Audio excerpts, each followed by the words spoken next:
बहुत सारे कंसेप्ट आते ही नहीं है, लेकिन अभी भी क्लासेस में वो पढ़ाया जाता है, चाहे आप 12th में हो या ड्रॉपर में हो। मोल और रिडॉक्स को काफी अच्छा करना है। तो सबसे पहले लेटेस्ट ट्रेंड क्या होना चाहिए, फिर आपकी स्ट्रेटेजी क्या होनी चाहिए, फिर आपको कौन सा मटेरियल सोल्व करना चाहिए। तो क्लास 12th को काफी अच्छे से आपको पढ़ना है। तो उसमें किसी चैप्टर मतलब हर चैप्टर आपका एक A4 शीट पे आ जाए। कोई भी ऑर्गेनिक रिएक्शंस हो गई, उसका नेम होना चाहिए, उसका कन्वर्जन क्या होता है। तो जो रेड फ्लैग वाले हैं ना, तो रेड फ्लैग वालों को उतना ज्यादा टाइम नहीं देना, बता रहा हूँ, फिर वहां पे लंका लग जाएगी फिजिकल की, है ना।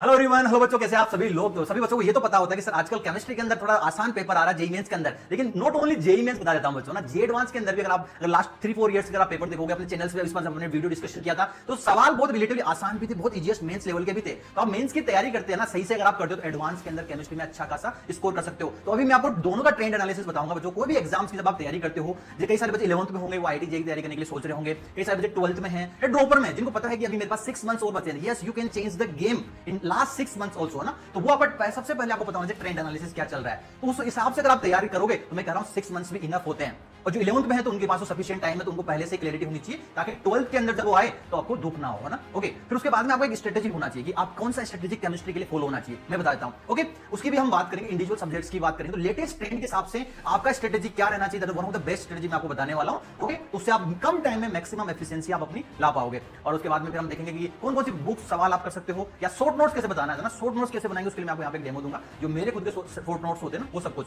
ओके, तो इधर देखिए, हम शुरू करते हैं सेशन को। तो वीडियो को लाइक जरूर कर देना और give it thumbs up. Okay, तो यहां से देखिए ना, अगर आपको सक्सेस चाहिए, मतलब आपका मंजिल आईआईटी जेईई यहां कहीं है, तो आपको कुछ सेटअप रूल्स, आपको एक पाथवे फॉलो करना होगा। और ड्यूरिंग जो भी आपकी जर्नी है, जैसे 12th और ड्रॉपर वाले बच्चे, उनके पास अभी 6 मंथ्स है, 11th वाले जो अभी उनके पास सफिशिएंट टाइम है अभी, है ना, उनके पास, तो आपको कुछ चेक पॉइंट्स चेक करते चलना। मतलब सबसे पहली बात होती है कि आपको कोई भी आईआईटी जेईई जब आप तैयारी कर रहे हो, तो आपको उसका ट्रेंड पता होना चाहिए कि आज किस पैटर्न के सवाल बन रहे हैं। कि और देखो, केमिस्ट्री में सबसे ज्यादा होता है कि आज से एक बार 10 साल पहले के अगर पेपर देखोगे, तो उसमें बहुत सारी रिएक्शन ऐसी है, बहुत सारे रिएजेंट, बहुत सारे कंसेप्ट आते ही नहीं है, लेकिन अभी भी क्लासेस में वो पढ़ाया जाता है। तो अपने यहाँ पे जेईई प्लेटफॉर्म्स पे वो ऑलरेडी मैं बता देता हूँ वहां पे कि यार ये कंसेप्ट आता नहीं है, लेकिन फिर भी पढ़ लो, क्योंकि बुक्स वगैरह में आपको देखने को मिलेंगे। ओके, तो सबसे पहले लेटेस्ट ट्रेंड क्या होना चाहिए, फिर आपकी स्ट्रेटेजी क्या होनी चाहिए, फिर आपको कौन सा मटेरियल सोल्व करना चाहिए। ओके, फिर कौन सी रेफरेंस बुक आपको करनी चाहिए, मतलब रीडिंग के लिए क्या करना चाहिए, और एक्स्ट्रा मटेरियल्स क्या करना चाहिए। सारे बहुत सारे चेक पॉइंट्स होते हैं थ्रू आउट द जर्नी में। तो सबसे पहले अपन बात करते हैं यहाँ पे लेटेस्ट ट्रेंड क्या चल रहा है ना, तो वो सबसे कंसेप्ट क्लैरिटी होनी चाहिए। इसके बाद में आपको लगेगा यस, क्या केमिस्ट्री इतना टफ नहीं है मेंस और एडवांस में। ओके, लेटेस्ट ट्रेंड की अगर मैं बात करता हूं बच्चों, पेपर एनालिसिस की, अगर लास्ट, है ना, 3-4 इयर्स का अगर हम एनालिसिस किया मैंने, तो उसमें पता चलता है, देखो जेईई मेंस के अंदर अगर बात करते हैं लेटेस्ट, अगर लास्ट 2-3 इयर्स में जेईई मेंस में उन्होंने बोला कि बोर्ड्स की जो तैयारी कर रहे हैं वो बच्चे भी जेईई मेंस में थोड़ा पेपर अटेम्प्ट कर सके, तो उन्होंने केमिस्ट्री का लेवल तो बहुत डाउन कर दिया है ना, as compare to previous 3-4 years से पहले कंपेयर में। तो केमिस्ट्री का पेपर 60% एनसीईआरटी बेस ही रहता है, और कुछ ना 40% मॉडरेट पेपर आता है। तो केमिस्ट्री का पेपर अभी कभी भी टफ नहीं आता है, ध्यान रखना ना। केमिस्ट्री में आप फुल स्कोर कर सकते हो मेंस के अंदर, अगर आप बिल्कुल सिंपल तरीके से भी कर रहे हो तो, है ना। ओके, और उसके बाद में हम जे एडवांस की अगर बात करते हैं, तो हाँ, ये शॉपिंग क्राइटेरिया होगा, कई सारे बच्चों को डर लगता है। अगर इस साल का पेपर देखोगे, लास्ट ईयर का पेपर भी आप जे एडवांस का वीडियो सॉल्यूशंस देखोगे ना, कुछ फंडामेंटल कांसेप्ट के ऊपर होते हैं, बहुत सारे सवाल तो मेंस लेवल के भी थे, ताकि आपका कॉन्फिडेंस बढ़े, बच्चा तैयारी तो करे।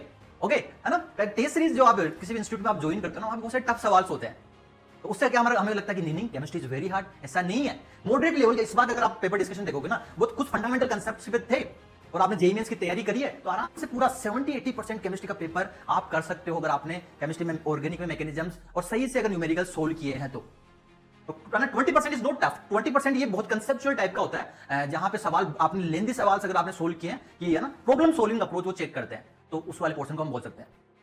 और अगर मैं अब इंडिविजुअल पार्ट की मैं बात करूंगी, सर क्लास 11th और 12th में क्या क्राइटेरिया रहता है, अगर हम बात करते हैं, अगर जेईई मेंस और एडवांस दोनों की अगर मैं बात करता हूं ना, क्लास 12th का ऑलमोस्ट वेटेज रहता है, वो आता है 60%, और क्लास 11th का रहता है अपना 40%। अब ये नहीं है कि सर क्लास 12th को काफी पढ़ना है भाई, क्लास 11th का वेटेज इसलिए कम होता है क्योंकि इनकी एप्लीकेशन क्लास 12th के अंदर आती है। रिडॉक्स हुआ तो आपका, है ना, थ्रू आउट इनऑर्गेनिक की कई सारी रिडॉक्स रिएक्शंस आएगी, इलेक्ट्रोकेमिस्ट्री के अंदर उसकी एप्लीकेशन आता है, मोल पूरा आपका 12th में काफी यूज होता है, तो वो सब कुछ है ना। तो आपको पहले ये पता होना चाहिए क्लास 11th का वेटेज, मतलब क्लास 12th को काफी अच्छे से आपको पढ़ना है। तो कई सारे बच्चे जो क्लास 11th में होंगे ना, बेटा तुम पहले से इसको स्ट्रॉन्ग कर लेना क्लास इस वाले पोर्शन को, है ना, ताकि क्योंकि इनकी एप्लीकेशन क्लास 12th में आएगी, तो रिलेटिवली फिर क्या होता है, 12th का वेटेज हमें पेपर में ज्यादा दिखता है। और कई सारे कंसेप्ट होंगे जो 11th का हम यूज करते हैं क्लास 12th के अंदर। तो ड्रॉपर ईयर वाले बच्चे हैं, तो उनको पता है कि उनका दोनों सिलेबस आपको चलता है। ओके, 11 प्लस 12 साथ में चलता है, तो 12th वाले टॉपिक्स को आप थोड़ा ज्यादा स्ट्रॉन्ग रखिए। ओके, हाँ जी। अगर मैं अब इंडिविजुअल कंपैरिजन अगर करता हूं बच्चों को, देखो ऑर्गेनिक, फिजिकल और इनऑर्गेनिक अगर वेटेज की बात करते हैं, तो आपने देखा होगा लास्ट ईयर अभी, है ना, उन्होंने क्या हुआ कि सिलेबस रिड्यूस किया था, इनऑर्गेनिक का सिलेबस रिड्यूस हुआ था सबसे ज्यादा। ओके, जेईई मेंस के अंदर एडवांस में कुछ भी रिड्यूस नहीं होता, तो इसीलिए क्या हुआ, फिजिकल में कुछ टॉपिक्स रिड्यूस हुए, तो अपने आप ऑर्गेनिक का वेटेज यहां पे थोड़ा बढ़ गया। तो जिन बच्चों ने अभी बार ये रियलिटी जिनका आईआईटी में सिलेक्शन हुआ ना, तो उन्होंने बोला कि सर आपकी बात ऑर्गेनिक हमारी काफी ज्यादा स्ट्रॉन्ग थी, तो ऑर्गेनिक ने बचा लिया। तो ये आपको मतलब पढ़ना तीनों ही है, ऐसा नहीं कि इनऑर्गेनिक का बेटे थोड़ा कम हुआ तो हम इनऑर्गेनिक नहीं पढ़ना, तो इनऑर्गेनिक के ना आपको ऑर्गेनिक समझना डिफिकल्ट हो जाएगा। और फिजिकल को भी नहीं, तो फिजिकल के भी कुछ कंसेप्ट आपके ऑर्गेनिक में सवाल न्यूमेरिकल के साथ बनते हैं, ये आपके दिमाग में होना चाहिए कि हाँ ऑर्गेनिक को वीक नहीं रखना। तो ये क्लैरिटी प्रिपरेशन करने से पहले आपके माइंड में होनी चाहिए। और जब आप कोई भी टारगेट कर रहे हो, कि मैं बता रहा हूं केमिस्ट्री के अंदर है ना, अगर आपको अच्छी रैंक अगर चाहिए तो 70 मिनिमम 70 से नीचे मार्क्स नहीं आने चाहिए आपके, नहीं तो क्या होगा, क्योंकि हर कोई 70 स्कोर करा होगा मेंस के अंदर, है ना। अगर मैं बात करूं this is for the mens, okay. तो और अगर आपको अच्छा खासा, अगर आपको 90 प्लस स्कोर करना है कि आपको टॉप रैंक चाहिए, तो आपको केमिस्ट्री के अंदर 90 प्लस स्कोर करना पड़ेगा। तो अगर आपको क्या क्या करना पड़ेगा 70 प्लस के लिए, कुछ ज्यादा मेहनत नहीं करनी है आपको, जो भी आप इंस्टीट्यूट में पढ़ रहे हो वहां पे जो स्टडी मटेरियल्स होता है उसको सोल्व करो। खास तौर पे लास्ट पीवाईक्यूज है ना, पीवाईक्यूज पक्का सोल्व कीजिए, क्योंकि इतने सारे कंसेप्ट पीवाईक्यूज में ऑलरेडी आ चुके हैं। तो ऐसी कोई रिएक्शंस नहीं होगी, ऑर्गेनिक ऐसा कोई कंसेप्ट नहीं होगा फिजिकल केमिस्ट्री का, इनऑर्गेनिक कोई रिएक्शंस नहीं होगी जो आपके पीवाईक्यूज में नहीं आई हो। तो पीवाईक्यूज अगर ईमानदारी से करते हो अच्छे से, अगर मैं बात करूं ना, तो पीवाईक्यूज अगर आपको करने हैं, ओके, पीवाईक्यूज करो, कम 2010 से आपका 24 तक के पीवाईक्यूज करने हैं, तो 24 के पीवाईक्यूज आप मॉक के तौर पे दे सकते हो। बाकी ये सबसे पहले तो 17 तक के करो, फिर सेकंड स्लॉट में आप प्रीवियस और कीजिए ना, पीवाईक्यूज कंप्लीट कीजिए, और जब आपका सिलेबस मतलब चैप्टर कंप्लीट होता है उसके बाद आप एनसीईआरटी की रीडिंग करो। तो इस अगर नॉर्मल पैटर्न फॉलो करें तो आप 70 प्लस इजीली स्कोर कर सकते हो। ना मतलब बात है अपनी 90 प्लस टॉप रैंक लाना है, केमिस्ट्री में मचाना है, तो फिर आपको थोड़े और ये तो करना ही है। उसके अलावा थ्योरेटिकल सवाल आजकल बन रहे हैं, आपको अजर्सन रीजन भी आपको प्रैक्टिस करने होंगे, और कुछ रेफरेंस बुक आपको फॉलो करनी होगी, जो कि अपने यहाँ पर मल्टीपल वीडियोस बना दिए हैं, कुछ बुक्स की रीडिंग भी करनी होती है, तो वो सब कुछ आपको करना पड़ेगा अगर 90 प्लस आपको स्कोर करना है। तो अगर जे एडवांस की अगर बात करूं, जे एडवांस में अगर अच्छा करना है तो आपको अच्छे सवाल प्रैक्टिस करने, तो मेंस लेवल पे अगर आप मैकेनिज्म्स को समझ रहे हो, सही से कंसेप्ट समझ रहे हो। आजकल ऐसा हो गया कि कई सारे कंसेप्ट जो फिजिकल केमिस्ट्री के होते थे ना, या ऑर्गेनिक के होते थे, क्या है ना, तो वो पहले एडवांस में ही आते थे, लेकिन आजकल वो मेंस में भी आने लग गए। तो आजकल हर इंस्टीट्यूट में मेंस में वो कंटेंट पढ़ाया जाता है, तो आपको टेंशन नहीं लेना, बस थोड़े अच्छे एडवांस के लिए अच्छे सवाल प्रैक्टिस करने हैं। हाँ, तो कई सारे बच्चे सोच रहे होंगे सर इसके लिए हमें क्या करना है, तो इसके लिए मैं बताता हूं अपना इन्फिनिटी 2.0 का बैच है, जो जहां 11th और 12th का कंप्लीट सिलेबस आपको कराया जाता है। और अगले 6 मंथ्स में मैं बता रहा हूं इन्फिनिटी का सिलेबस आपको ना अक्टूबर एंड में या मिड ऑफ नवंबर में आपको इसका कंप्लीट हो जाएगा। वो आपको कंप्लीट करना भी है ना। तो कई बार ड्यूज रह जाता है, तो नवंबर एंड तक आपको सिलेबस कंप्लीट हो जाता है, मतलब हमारी तरफ से नवंबर है ना, तो पहले कंप्लीट हो जाता है। और इसमें क्या होगा, डीपीपी लेना, डीपीपी ये इतना स्टडी मटेरियल्स जो चल रहा है, जो मैंने आपको बताया ना, डीपीपीस करो, पीवाईक्यूज करो, तो आप आराम से अच्छा खासा केमिस्ट्री में स्कोर कर पाओगे। ओके, अगर मैं बात करूं कैसे 11th के बच्चे जो अभी स्टार्ट करना चाहते हैं, दैट इज एनर्जी, उनके लिए बच्चों एनर्जी बेच है, जिसके अंदर बहुत बेसिक से आपको है ना, आपको कंसेप्ट बिल्डअप किया जाएगा ताकि आपको 12th में कभी दिक्कत ना हो। सब यहाँ पे सफिशिएंट टाइम आपको मिलता है, लाइव इंटरेक्टिव क्लासेस होती है, वीडियो सॉल्यूशंस होते हैं, टीचर आपको सब कुछ आपको डिस्कस करते हैं। ओके, और काफी अफोर्डेबल प्राइसेस पे आपको एनर्जी बेस मिल जाएगा, जो आप देख रहे हो स्क्रीन पे। अब बात करते हैं इंडिविजुअल स्ट्रेटेजी की, हम बात करें जैसे फिजिकल केमिस्ट्री की अगर मैं बात करता हूं बच्चों ना, तो फिजिकल केमिस्ट्री की अगर इंडिविजुअल चैप्टर्स की अगर बात करें तो ये लिस्ट है सबसे पहले। अगर आप क्लास 11th में हो तो कोई दिक्कत है नहीं, कि क्लास 11th में सबसे अच्छे मोल को काफी अच्छा करना है, चाहे आप 12th में हो या ड्रॉपर में हो, मोल और रिडॉक्स को काफी अच्छा करना है, क्योंकि मोल के बिना फिजिकल केमिस्ट्री में फिर वहां पे लंका लग जाएगी फिजिकल की, है ना। अगर मैं बात करता हूं रिडॉक्स की, तो रिडॉक्स को आपको अच्छे से आना चाहिए, इलेक्ट्रो क्लास 12th में इलेक्ट्रो पढ़ते हो, ओके, या इनऑर्गेनिक की कई सारी रिएक्शंस आएगी जो रिडॉक्स होती है, मतलब मेंस में तो इतना नहीं आता, लेकिन वो एडवांस में अच्छी खासी पूछी जाती है, तो आपको रिडॉक्स भी अच्छे से आना चाहिए।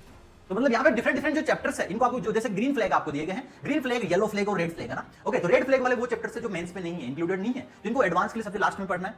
ग्रीन फ्लैग मतलब मस्ट, ये चैप्टर्स को काफी अच्छे डिटेल में पढ़ना है, इनका वेटेज भी ज्यादा होता है और इनका यूज भी काफी ज्यादा फिजिकल केमिस्ट्री में आता है। येलो वाले फ्लैग्स वालों को, है ना, इनको इतना ज्यादा टाइम नहीं देना जितना, है ना, कि इनको मास्टरी कर रहे हैं इनके ऊपर, और ऐसे भी नहीं इनको छोड़ना, येलो फ्लैग्स वाले टॉपिक्स को इतना नहीं लीव नहीं करना। और रेड वालों को these are for the mens, है ना, मेंस में नहीं है, एडवांस पर्सपेक्टिव से ही पढ़ना है। अगर मैं ऑर्गेनिक केमिस्ट्री की बात करता हूं बच्चों ना, तो ग्रीन फ्लैग वाले ये चैप्टर्स है, तो अगर क्लास 11th वाले बच्चे भाई इनको सबसे पहले स्ट्रॉन्ग कर लेना। 12th वालों को, ड्रॉपर वालों को पता है कि इन्हीं का सबसे ज्यादा यूज आपका रिएक्शन मैकेनिज्म्स क्लास 12th के अंदर होने वाला है, तो मस्ट रीड दिस बुक, इनको काफी स्ट्रॉन्ग आपको करना है। इनके बिना अगर ये स्ट्रॉन्ग नहीं है, नेक्स्ट चैप्टर्स पर अगर आप जंप कर जाओगे तो थोड़ा दिक्कत हो जाएगा, मैं बता रहा हूं, समझ में नहीं आएगा, अच्छे सवाल नहीं हो पाएंगे। ओके, तो ग्रीन जो है ना, हाइड्रोकार्बन्स है ना, और ये हेलो एल्केन, आपका हेलोरीन्स हुआ, फिनोल हुआ, जिसको हम बेंजीन है, जिसको डेरिवेटिव बोलते हैं, उनको आप आसान इजी चैप्टर्स होते हैं, अमीन्स होते हैं, ये काफी आसान टॉपिक होते हैं। इस फ्लो में आप पूरा पढ़ सकते हो ना, जैसे हेलो एल्केन, अल्कोहल, ईथर को आप एक साथ पढ़ सकते हो, क्योंकि इनकी सेम रिएक्शंस होती है, न्यूक्लियोफिलिक सब्स्टिट्यूशंस और एलिमिनेशन टाइप की रिएक्शंस होती है। ओके, अगर मैं बात करूं फिर से ना, लास्ट में फिर आपको यहाँ पे ना, ओके, थोड़ा सा यहाँ गड़बड़ है, तो अमीन्स और बायोमोलिक्यूल्स, तो बायोमोलिक्यूल्स को उतना ज्यादा भी टाइम नहीं देना, ओके, है ना, कि हम उसको मास्टरी कर रहे हैं। बेसिक लेवल पे आपको, एनसीईआरटी लेवल पे, मॉडरेट लेवल पे आपको बायोमोलिक्यूल्स आना चाहिए। अगर मैं इनऑर्गेनिक की बात करता हूं बच्चों ना, इनऑर्गेनिक में ये चैप्टर सबसे पहले आप पढ़ सकते हो, पीरियोडिक टेबल, केमिकल बॉन्डिंग, जो क्लास 11th में है, ये तो मस्ट होना चाहिए। इनके बिना आपको ऑर्गेनिक में कई सारी चीजें समझ में भी नहीं आएगी, मैं बता रहा हूं। डी एंड एफ लोग आप पढ़ लो, साथ के साथ कोऑर्डिनेशन और डी एंड एफ को पढ़ो, ये काफी इंपॉर्टेंट टॉपिक है, स्मॉल छोटा सा टॉपिक है, और इनका वेटेज वैसे भी सबसे ज्यादा रहता है मेंस। अगर एडवांस में अगर मैं बात करूं, इस साल अगर एडवांस की बात करते हैं, जैसे पी ब्लॉक की मैं बात करता हूं, पी ब्लॉक की रिएक्शंस आपके सिलेबस मेंस में इतनी नहीं है, ओके, बट उसके बेसिक कंसेप्ट पर ट्रेन्स रिपीट होते हैं, तो पी ब्लॉक उस हिसाब से आप पढ़िए, एडवांस पर्सपेक्टिव में थोड़ी उसकी रिएक्शंस अलग से पढ़िए, मेंस पर्सपेक्टिव से आपको पता होना चाहिए अब ना अगर इन बाकी रेड फ्लैग वालों की अगर मैं बात करता हूं तो ना, तो इनको इतना डिटेल में नहीं पढ़ना है। ठीक है, मतलब आप एनसीईआरटी लेवल पे आप पढ़िए, क्योंकि ये सब टॉपिक्स आपके उतने ज्यादा, जैसे क्वालिटेटिव एनालिसिस तो आजकल मेंस में आता है, बाकी नीचे वाले 3 मेंस के सिलेबस में नहीं है। आपको इनमें मास्टरी नहीं करनी, बेसिक लेवल पे ही पढ़ना है। तो जो रेड फ्लैग वाले हैं ना, तो रेड फ्लैग वालों को उतना ज्यादा टाइम नहीं देना, बता रहा हूं। और आपको ये पता होना चाहिए कौन सा मेंस में आता है, कौन सा एडवांस में आता है। ग्रीन फ्लैग वाले जो टॉपिक्स हैं, इनको आपको सबसे ज्यादा स्ट्रॉन्ग करना है और इनको सबसे पहले आपको पढ़ना है। अगर आप 12th और ड्रॉपर में हो तो 11th में तो एक पर्टिकुलर पैटर्न फॉलो ही होगा आपका। ओके, अब लास्ट बात है कि सर ये सब तो आपको पता होगा कि हाँ सर ये सब हम फॉलो कर रहे हैं और ये नहीं कर रहे तो हम जरूर से फॉलो करेंगे। अब बात है सब कुछ आपने स्ट्रेटेजी सही फॉलो कर रहे हो, ओके, आपको पता है भाई लेटेस्ट ट्रेंड क्या चल रहा है, सही बुक सही मटेरियल रेगुलरली आप कर रहे हो, सब कुछ आप ना टाइमली टेस्ट भी आप दे रहे हो। लेकिन सबसे जो इंपॉर्टेंट चीज, सबसे लास्ट जो थिंग है, that is the short notes. Short notes आपके पास होने चाहिए।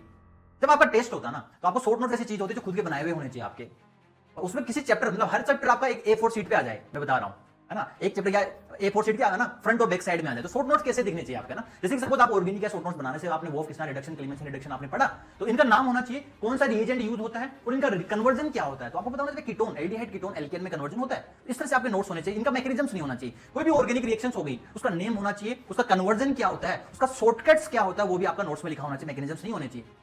या उसके इंपॉर्टेंट पॉइंट्स, कुछ स्टीरियोकेमिकल, अगर वहां पे कुछ लोचा हो रहा है तो वो भी आपको पता होना, तो अपने शॉर्ट नोट्स में होना चाहिए।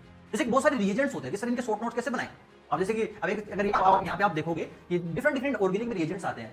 जैसे फिजिकल केमिस्ट्री में आप फॉर्मुला बना सकते हो, इनऑर्गेनिक के अंदर कुछ इंपॉर्टेंट मॉलिक्यूल्स बना सकते हो, अदरवाइज उससे शॉर्ट नोट्स की जरूरत नहीं, अपने सेल्फ नोट्स रिवाइज कर सकते हो।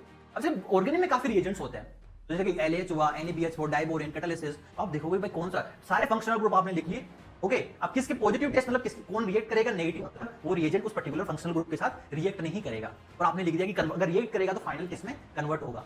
तो इस तरह से आप अपने शॉर्ट नोट्स बना सकते हो कि सारे important agent, oxidising agent, reducing agent आपके एक पेज पे आ जाएंगे।